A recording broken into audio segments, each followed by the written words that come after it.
ಎಲ್ಲರಿಗೂ ನಮಸ್ಕಾರ. ಇವತ್ತಿನ ರೆಸಿಪಿ ಮಂಗಳೂರಿನ ಹೋಟೆಲ್ಗಳಲ್ಲಿ ಸಿಗುವಂತಹ ಬೂತಾಯ ಫ್ರೈ. ಎಷ್ಟು ಕ್ರಿಸ್ಪಿಯಾಗಿರ್ತದೆ, ಅದು ಸಹ ರವಾ ಫ್ರೈ. ಹೆಚ್ಚಿನ ಎಣ್ಣೆ ಸಹ ಇದಕ್ಕೆ ಬೇಕಾಗುವುದಿಲ್ಲ. ಅದಕ್ಕೆ ಹಾಕುವಂತಹ ಮಸಾಲ ಮತ್ತು ಅದಕ್ಕೆ ನಾವು ತಯಾರಿಸುವಂತಹ ಮಸಾಲೆಯ ಕವರ್ ಬಹಳ ಚೆನ್ನಾಗಿ ಬರಬೇಕು. ಹಾಗಾದರೆ ಮಾತ್ರ ಅದು ನಾವು ಎಣ್ಣೆಯಲ್ಲಿ ಹಾಕುವಾಗ ಅದು ಬಿಟ್ಟು ಬರುವುದಿಲ್ಲ. ಹಾಗಿರುವಾಗ ಯಾವ ರೀತಿಯಲ್ಲಿ ಈ ಮಸಾಲೆಯನ್ನು ತಯಾರಿಸೋದನ್ನು ನೋಡೋ ಮೊದಲು ಯಾರೆಲ್ಲ ನನ್ನ ಚಾನಲನ್ನು ನೋಡ್ತಿದ್ದೀರಿ, ಯಾರೆಲ್ಲ ಇನ್ನೂ ಸಬ್ಸ್ಕ್ರೈಬ್ ಮಾಡಿಲ್ಲ, ದಯವಿಟ್ಟು ಸಬ್ಸ್ಕ್ರೈಬ್ ಮಾಡಿ ಸಪೋರ್ಟ್ ಮಾಡಿ ಅಂತ ಹೇಳುತ್ತಾ ಬನ್ನಿ ಈ ಮಸಾಲೆಯನ್ನು ಹೇಗೆ ತಯಾರಿಸೋದನ್ನು ನೋಡೋಣ. ನಮಸ್ತೆ ಮಿತ್ರರೇ, ಇವತ್ತು ಮಂಗಳೂರು ಶೈಲಿಯ ಬೂತಾಯಿ ಮೀನನ್ನ ಫ್ರೈ ಮಾಡೋಣ. ಇದು ಬೂತಾಯಿ ತುಂಬ ದೊಡ್ಡದಿಲ್ಲ, ಸಣ್ಣ ಸಣ್ಣ ಬೂತಾಯಿಗಳು, ಹದ ಸೈಜ್ನ ಬೂತಾಯಿ. ಇದಕ್ಕೆ ಈ ಮೀನನ್ನು ಕ್ಲೀನ್ ಮಾಡುವ ಮೊದಲು ನಮಗೀಗ ಈ 300 ಗ್ರಾಮ್ಸ್ನಷ್ಟು ಬೂತಾಯಿ ಮೀನಿಗೆ ನಮಗೊಂದು 10 ಬ್ಯಾಡ್ಗೆ ಮೆಣಸು ಬೇಕಾಗ್ತದೆ. ಸೊ ಈ 10 ಬ್ಯಾಡ್ಗೆ ಮೆಣಸನ್ನು ಇಲ್ಲಿ ನಾನೊಂದು ಗ್ಯಾಸ್ನಲ್ಲಿ ಬಿಸಿ ನೀರು ರೆಡಿ ಮಾಡಿಟ್ಕೊಂಡಿದ್ದೇನೆ, ಅದರೊಳಗೆ ಹಾಕಿಟ್ಕೊಳ್ಳೋಣ. ಅದರೊಳಗೆ ಹಾಕಿ ಅದು ಕುದಿ ಬಂದ ಕೂಡಲೇ ಇದನ್ನೀಗ ಆಫ್ ಮಾಡಿಕೊಳ್ಳೋಣ. ಒಂದು ಕುದಿ ಬರಲಿ, ಕುದಿ ಬಂದ ಮೇಲೆ ಆಫ್ ಮಾಡಿಕೊಂಡು ಅದರಲ್ಲಿ ಸ್ವಲ್ಪ ಬಿಸಿಯಲ್ಲಿ ನೆನೆಯಲಿಕ್ಕೆ ಬಿಡೋಣ. ಅಷ್ಟೊತ್ತಿಗೆ ಇಲ್ಲಿ ಈ ಮೀನನ್ನು ಸಹ ರೆಡಿ ಮಾಡಿಟ್ಕೊಳ್ತಿರ್ತೇನೆ. ಮಿತ್ರರೇ, ಇಲ್ಲಿ ನೋಡಿ, ಮೀನು ಚೆನ್ನಾಗಿ ರೆಡಿಯಾಗಿ ಬಂತು, ಕ್ಲೀನಾಗಿ. ಇದನ್ನು ನಾನು ಈವನ್ ಕಟ್ಸ್ ಸಹ ಹಾಕ್ಕೊಂಡೆ ನೋಡಿ. ಸೊ ಈಗ ನೀರನ್ನು ಪುನಃ ಇದರಲ್ಲಿ ಬಂದ ನೀರನ್ನು ತೆಗೆದುಕೊಳ್ಬೇಕಾಗ್ತದೆ ಪುನಃ. ಈಗ ಹಾಗೆ ಇಟ್ಕೊಳ್ಳೋಣ. ಇಲ್ಲಿ ಆಲ್ರೆಡಿ ಇದು ಮೆಣಸು ಬಿಸಿ ನೀರಿನಲ್ಲಿ ಮೆದುವಾಗಿದೆ. ಬೇಕಾಗುವ ಸಾಮಗ್ರಿಗಳು: ಒಂದು ಕರಿಬೇವಿನ ಸೊಪ್ಪಿನ ಎಳೆ ಬೇಕು, ಒಂದು ಸಣ್ಣ ಗಾತ್ರದ ಲಿಂಬೆ ಹುಳಿಯ ಗಾತ್ರದ್ದು ಹುಳಿ, ಸಣ್ಣ ತುಂಡು ಟರ್ಮರಿಕ್. ನಿಮ್ಮ ಹತ್ರ ಇಲ್ಲದಿದ್ದರೆ ಪೌಡರ್ ಹಾಕ್ಕೊಳ್ಬೋದು. ನನ್ನ ಹತ್ರ ಕೊಂಬು ಉಂಟು, ಹಾಗೆ ಕೊಂಬನ್ನು ಹಾಕ್ಕೊಳ್ತಿದ್ದೇನೆ. ಒಂದು ಅರ್ಧ ಇಂಚಿನಷ್ಟು ಶುಂಠಿ, 4 ಎಳೆಯಷ್ಟು ಬೆಳ್ಳುಳ್ಳಿ, ಒಂದು ಪಿಂಚ್ ಆಫ್ ಜೀರಾ, 2 ಪಿಂಚ್ ಕೊತ್ತಂಬರಿ. ಈಗ ಇವುಗಳನ್ನೆಲ್ಲ ಒಂದು ಮಿಕ್ಸಿ ಜಾರನ್ನು ತೆಗೆದುಕೊಂಡಿದ್ದೇನೆ. ಇದಕ್ಕೆ ಈಗ 1 ಎಳೆಯಷ್ಟು ಈ ಕರಿ ಲೀವ್ಸನ್ನು ಹಾಕ್ಕೊಡ್ತಿದ್ದೇನೆ, ಸ್ವಲ್ಪ ಹುಳಿ, ಒಂದು ಸಣ್ಣ ತುಂಡು ಇದನ್ನು ಜಜ್ಜಿ ಹಾಕ್ಕೊಳ್ಳೋಣ, ಇಲ್ಲದಿದ್ದರೆ ಅದು ಗ್ರೈಂಡ್ ಆಗೋದಿಲ್ಲ. ಹಳದಿಯ ಕೊಂಬು ಅಥವಾ ಹಳದಿಯ ಪುಡಿ ಹಾಕ್ಕೊಳ್ಬೋದು ನೀವು. ಸೊ ಇನ್ನು ಶುಂಠಿ ಅದೊಂದು ಸಣ್ಣದಾಗಿ ಹೆಚ್ಚಿಟ್ಕೊಂಡು ಹಾಕಬೇಕು, ಬೆಳ್ಳುಳ್ಳಿ, ಇನ್ನು ಸ್ವಲ್ಪ ಉಪ್ಪು, ಇನ್ನು ಸ್ವಲ್ಪ 2 ಪಿಂಚಿನಷ್ಟು ಕೊತ್ತಂಬರಿ ಮತ್ತು 1 ಪಿಂಚಿನಷ್ಟು ಜೀರಿಗೆ, ಅಷ್ಟು ಸಾಕು. ಸೊ ಉಪ್ಪು ನಿಮಗೆ ರುಚಿಗೆ ತಕ್ಕಷ್ಟು ಹಾಕ್ಕೊಳ್ಬೇಕು. ಇದಕ್ಕೆ ಸ್ವಲ್ಪ ನೀರನ್ನು ಹಾಕ್ಕೊಂಡು ನಾವು ಇದನ್ನು ಒಳ್ಳೆ ಫೈನಾದೊಂದು ಪೇಸ್ಟ್ ಮಾಡುವ ಮೊದಲು ಈ ಮೆಣಸು, ನಾವು ನೀರಿನಲ್ಲಿ ಸೂಪ್ ಮಾಡಿದಂತಹ ಮೆಣಸು ನೋಡಿ, ಒಳ್ಳೆ ಸ್ಮೂತಾಗಿದೆ. ಹೀಗೆ ಸ್ಮೂತ್ ಆಗಬೇಕು, ಬಿಸಿ ನೀರಿನಲ್ಲಿ ಮಾಡಬೇಕು. ಇದಕ್ಕೆ ಸ್ವಲ್ಪ ನೀರು ಹಾಕಿ ಇದನ್ನು ಒಳ್ಳೆ ಪೇಸ್ಟ್ ಮಾಡ್ತರೋಣ. ವೀಕ್ಷಕರೇ, ಇಲ್ಲಿ ನೋಡಿ, ಪೇಸ್ಟ್ ರೆಡಿ ಆಯಿತು. ಏನು ಕಲರಲ್ಲಿ ಬಂದಿದೆ ಹೇಳಿದರೆ ನಿಮಗೆ ಕಾಣ್ಬೋದು ನೋಡಿ, ಎಷ್ಟು ಚೆನ್ನಾಗಿ ಬಂದಿದೆ. ಈಗ ಇದನ್ನು ನಾವು ಒಂದು ಮಾಡಿಟ್ಟಂತಹ ಮೀನಿನ ಇದರ ನೀರನ್ನು ಸ್ವಲ್ಪ ಸಿರ್ಬಾದರೆ, ಇಲ್ಲದಿದ್ದರೆ ಅದು ಸ್ಮೆಲ್ ಬರ್ತದೆ. ಅದಕ್ಕೋಸ್ಕರ ನಾವು ಇದರ ನೀರನ್ನು ಸುರಿಗೊಂಚೂರು ತೆಗೆದುಕೊಳ್ಳೋಣ. ಸ್ವಲ್ಪ ಸಹ ನೀರಿರಬಾರ್ದು. ತೊಳೆದುಕೊಂಡ ಮೇಲೆ ಸಹ ನೋಡಿ, ಎಷ್ಟು ತೊಳೆದ್ರೆ ಸಹ 4 ಸತಿ ನಾನು ತೊಳೆದುಕೊಂಡಿದ್ದೇನೆ, ಆದರೆ ಸಹ ಈ ರೀತಿ ನೀರು ಬರ್ತಿದ್ದಂತೆ. ಈಗ ಎಷ್ಟು ಮಸಾಲ ನಿಮಗೆ ಬೇಕು ನೋಡಿ, ಉಪ್ಪು, ಖಾರ, ಹುಳಿ ಎಲ್ಲವನ್ನು ತುಂಬಿಕೊಂಡಂತಹ ಇದನ್ನು ಈಗ ಇವುಗಳಿಗೆ ಅಪ್ಲೈ ಮಾಡಿಕೊಳ್ಳೋಣ. ಎಷ್ಟು ಬೇಕು ಅಷ್ಟನ್ನು ಕೈಯಲ್ಲಿ ಮಾಡಿಕೊಳ್ಳೋಣ. ಉಪ್ಪು ಸಹ ಅದರಲ್ಲೇ ಉಂಟು. ಹೀಗೆ ಮಿಕ್ಸ್ ಮಾಡಿಕೊಂಡು ಇನ್ನೂ ಸಹ ಸ್ವಲ್ಪ ಹಾಕ್ಕೊಳ್ತಿದ್ದೇನೆ. ಸಾಕು, ಎಷ್ಟು 3 ಚಮಚದಷ್ಟು ಹಾಕ್ಕೊಂಡ್ರೆ ಸಾಕು. 300 ಗ್ರಾಮ್ಸಿಗೆ ಅಷ್ಟು ಸಾಕಾಗ್ತದೆ. ಇದನ್ನೊಂದು 15 ನಿಮಿಷಗಳ ಕಾಲ ನಾವು ಮುಚ್ಚಿಟ್ಟುಕೊಂಡು ಹಾಗೆ ಇಟ್ಕೊಳ್ಳೋಣ. ಸ್ವಲ್ಪ ಅದನ್ನು ಎಳೆದುಕೊಳ್ಳಿ ಎಲ್ಲ. ಆಮೇಲೆ ನಮಗೆ ಫ್ರೈ ಮಾಡಲಿಕ್ಕುಂಟು.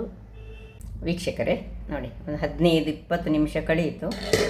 ಎಷ್ಟು ಅರ್ಧ ಗಂಟೆ ಸಹ ಇಟ್ಕೊಳ್ಬೋದು. ನೋಡಿ ಇಷ್ಟು ಮಸಾಲೆ ಉಳಿದಿದೆ. ಇದನ್ನು ನಾವು ಮುಚ್ಚಿಟ್ಟುಕೊಂಡು ಡೀಪ್ ಫ್ರೀಝರಲ್ಲಿ ಇಟ್ಟರೆ ಇದನ್ನು ಯಾವಾಗ ಬೇಕಾದರೆ ಆಗ ನಾವು ಹೊರಗಿಟ್ಟುಕೊಂಡು ಯೂಸ್ ಮಾಡ್ಕೊಳ್ಬೋದು. ಸೊ ಇದು ಒಟ್ಟು ನಾನು ಅರ್ಧ KGಗಿಂತ ಹೆಚ್ಚಿಗೆ ಸ್ವಲ್ಪ ಮಾಡ್ಕೊಂಡಿದ್ದೇನೆ. ಸೊ ಈಗ ಇದನ್ನು ಪಕ್ಕಕ್ಕೆ ಇಟ್ಟುಕೊಂಡು ಇಲ್ಲಿ 1 ಚಮಚದಷ್ಟು ಅಕ್ಕಿ ಹುಡಿ ತೆಗೆದುಕೊಂಡಿದ್ದೇನೆ. ಅದಕ್ಕೆ 3 ಚಮಚದಷ್ಟು ರವೆ, ಇಷ್ಟನ್ನು ಸ್ವಲ್ಪ ಪಿಂಚ್ ಆಫ್ ಉಪ್ಪು, ಇಷ್ಟನ್ನು ಸ್ವಲ್ಪ ಮಿಕ್ಸ್ ಮಾಡ್ಕೊಳ್ಳೋಣ.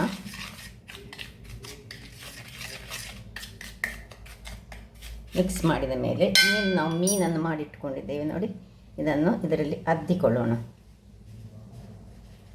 ಈ ರೀತಿಯಾಗಿ ಅದ್ದಿಕೊಂಡು ಹೀಗೆ ಎಲ್ಲವನ್ನು ಒಂದೊಂದಾಗಿ ಹೀಗೆ ಅದ್ದಿಕೊಂಡು ಚೆನ್ನಾಗಿ ಕೋಟ್ ಆಗುವ ಹಾಗೆ ನಾವು ಮಾಡಿಕೊಳ್ಬೇಕು.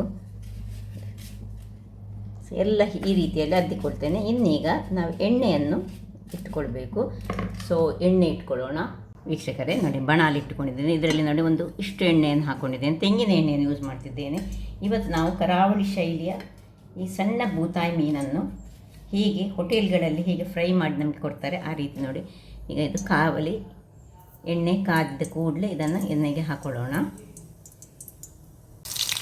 ಒಂದೊಂದಾಗಿ ಹಾಕ್ಕೊಳ್ಳೋಣ. ಜಾಗ್ರತೆ ಮಾಡಿಕೊಳ್ಬೇಕು ಕೈಯನ್ನು ಸ್ವಲ್ಪ. ಒಂಚೂರು ಕವರ್ ಅದರದ್ದು ಬಿಟ್ಟುಕೊಳ್ಳುವುದಿಲ್ಲ. ಆ ರೀತಿಯಾಗಿ ನಾವು ಹೇಗೆ ಹೋಟೆಲ್ಗಳಲ್ಲಿ ಕಾಯಿಸ್ತಾರೆ ನೋಡಿ, ಕ್ರಿಸ್ಪಿಯಾಗಿ ಬರುವಂತಹ ಮೀನನ್ನು, ಅದು ಸಹ ಸಣ್ಣ ಬೂತಾಯಿ ಮೀನಿನ ಫ್ರೈಯನ್ನು ಮಾಡ್ತಿದ್ದೇವೆ. ಇಷ್ಟು ಹಾಕ್ಕೊಂಡ್ರೆ ಸಾಕು. ಒಂದು ಬಾರಿಗೆ ಸ್ವಲ್ಪ ಅದು ಕ್ರಿಸ್ಪಿ ಆಗಬೇಕು. ಆಮೇಲೆ ಅಷ್ಟು ತನಕ ನಾವು ಅದನ್ನು ಮುಟ್ಟುಕೊಳ್ಬಾರ್ದು.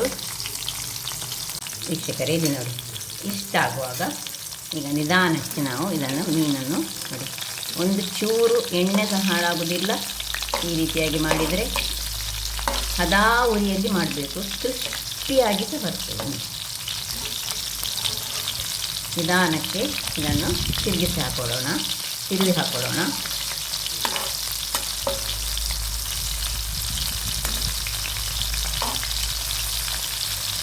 ಟೇಸ್ಟು ಬಹಳ ಅದ್ಭುತವಾಗಿ ಬರ್ತದೆ ಈ ರೀತಿ ಮಸಾಲೆ ಮಾಡಿದರೆ. ಸೊ ಇಲ್ಲಿ ನೋಡಿದಿರಲ್ಲ,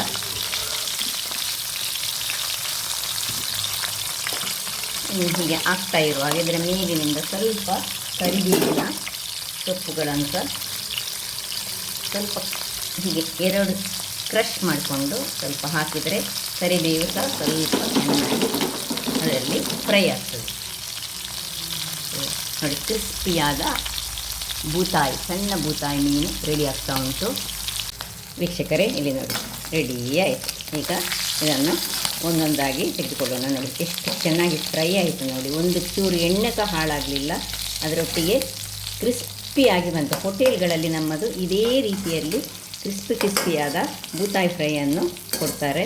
ಸೊ ಕೋಟಿಂಗ್ ಕೆಲವರಿಗೆ ಸರಿ ಬರುವುದಿಲ್ಲಂತೆ. ಹಾಗಿರುವಾಗ ನೋಡಿ, ಇದೇ ರೀತಿಯಾಗಿ ಮಾಡಿದರೆ ಯಾವ ರೀತಿಯಾಗಿ ಬಂದು, ತುಂಬ ಎಣ್ಣೆ ಸಹ ನಾನೇನು ಹಾಕೊಳ್ಳಿಲ್ಲ. ಹದಾ ಎಣ್ಣೆಯಲ್ಲಿಟ್ಟು ಹದಾ ಉರಿಯಲ್ಲಿ ಈ ರೀತಿಯಾಗಿ ಮಾಡಿದರೆ ಮೀನಿನ ಫ್ರೈ ಅಂತೂ ಕ್ರಿಸ್ಪಿಯಾಗಿ ಕರ್ಕುರ್ ಅಂತ ಹೇಳ್ತದೆ. ಸೊ ಯಾರಿಗೆಲ್ಲ ಈ ಮೀನು ಫ್ರೈ ಮಾಡುವಾಗ ಚೆನ್ನಾಗಿ ಫ್ರೈ ಆಗೋದಿಲ್ಲ ಅಂಥವರು ಈ ರೀತಿಯಾಗಿ ಮಾಡಿದರೆ ನೋಡಿ, ಎಣ್ಣೆ ಸಮೇತ ಹಾಳಾಗಲಿಲ್ಲ. ಈ ಎಣ್ಣೆಯನ್ನು ಇನ್ನೊಂದು ಬಾರಿಗೆ ಸಹ ಕಾಯಿಸ್ಲಿಕ್ಕೆ ಆಗ್ತದೆ. ಇನ್ನೀಗ ಇನ್ನೊಂದು ಬಾರಿ ಸಹ ನಾನು ಹಾಕ್ಕೊಳ್ತೇನೆ. ನೋಡಿ ಯಾವ ರೀತಿಯಾಗಿ ಬಂತಂತ ನಿಮಗೆ ಕಾಣ್ಬೋದು. ಒಮ್ಮೆ ನೋಡಿಕೊಳ್ಳಿ. ಸೊ ಎಲ್ಲವನ್ನೀಗ ಒಂದು ಎಲೆಗೆ ತೆಗೆದುಕೊಳ್ತಿದ್ದೇನೆ ನಾನು. ಸ್ವಲ್ಪ ಎಣ್ಣೆ ಇಲ್ಲದ ಹಾಗೆ ತೆಗೆದುಕೊಂಡ್ರೆ ಒಂದೊಂದಾಗಿ ತೆಗೆದುಕೊಂಡು ಈಗ ಇನ್ನೊಂದು ಹಾಕೊಳ್ಳೋಣ. ಅದೇ ರೀತಿ ನಾನು ಚೆನ್ನಾಗಿ ಈಗ ಉರಿ ಮಾತ್ರ ದೊಡ್ಡದಿರಬೇಕು. ಮತ್ತು ಉರಿ ಸ್ವಲ್ಪ ಮೀಡಿಯಮಲ್ಲಿ ಮಾಡಿಕೊಂಡು ಇದೇ ರೀತಿ ಒಂದು ಚೂರು ಇದರ ಕವರ್ ಬಿಟ್ಟುಕೊಳ್ಳುವುದಿಲ್ಲ. ಹಾಗೆ ಮಾಡಿದರೆ ಬಹಳ ಚೆನ್ನಾಗಿ ಬರ್ತದೆ ನೋಡಿ. ಆಯಿತು, ಇಷ್ಟೇ ಮೀನಿರೋದು ನಮ್ಮ ಹತ್ರ. ನಾನು 300 ಗ್ರಾಮ್ಸ್ ಮಾತ್ರ ಮಾಡಿದ್ದು. ಇದು ಕಾಯ್ಕೊಳ್ಳಿ. ವೀಕ್ಷಕರೇ ಇಲ್ಲಿ ನೋಡಿ, 2ನೇ ಸುತ್ತು ಸಹ ರೆಡಿ ಆಯಿತು ನೋಡಿ. ಎಣ್ಣೆ ನೋಡಿ, ನಾನು ಹಾಕಿಕೊಂಡಷ್ಟೇ ಎಣ್ಣೆ ಹಾಗೇ ಉಳಿದಿದೆ.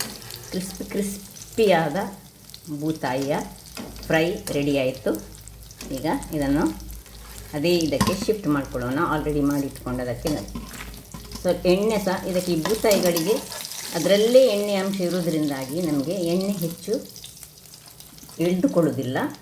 ಸೊ ಅದಷ್ಟಕ್ಕೆ ಅದು ಡ್ರೈ ಆಗ್ತದೆ ನೋಡಿ. ಹೀಗೆ ಬಂತು ನೋಡಿ, ಏನು ಚೆನ್ನಾಗಿ ಬಂತು ನೋಡಿ. ಇದು ಸುರಿಗೆ ಮಾಡಿದ್ದು ಅಲ್ಲಿಗೆ ಡ್ರೈ ಆಗಿ ಬಹಳ ಚೆನ್ನಾಗಿ ಬಂತು.